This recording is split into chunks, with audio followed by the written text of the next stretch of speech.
Hello everyone, back with an EDD update. Monitoring the top stories for the week, we are continuing to cover the latest developments when it comes to those PUA work history documentation requests that have been sent out. Meanwhile, monitoring the latest developments on those overpayment notices and the request for additional federal assistance on overpayment waivers, as well as late breaking news covering the resignation of yet another EDD director. Now, the top story continuing to impact PUA claimants is the ongoing situation with those PUA work history documentation requests that have gone out. Now, 90% of those who have submitted documents have been in fact approved. Meanwhile, for the 10% of those who have had their documents rejected, it has often come down to things such as submitting documents from the wrong calendar year. Now, if you filed for the original PUA claim in 2020, then you will need to submit documentation from 2019.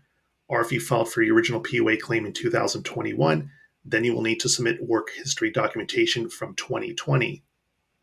One of the surest ways to have your documentation approved is by submitting your federal tax returns, including Schedule Cs for those who were previously self-employed prior to filing for that original PUA claim. Now, what is happening in a number of cases is that claimants are indicating they never filed taxes. Some of those claimants have actually gone back and filed taxes, which is strongly recommended. Now, it is still possible to get those documents approved without those federal tax returns, but it all depends on your particular situation.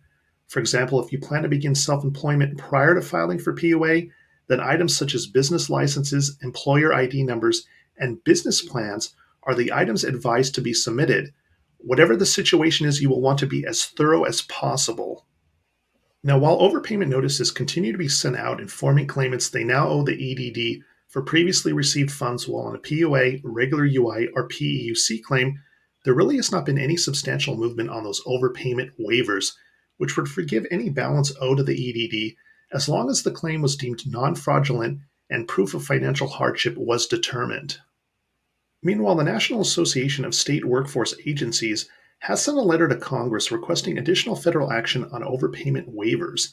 Now, the Department of Labor did give state guidance last year on overpayment waivers, but the issue of waivers is inconsistent based on each state, and there's no uniformed plan in effect.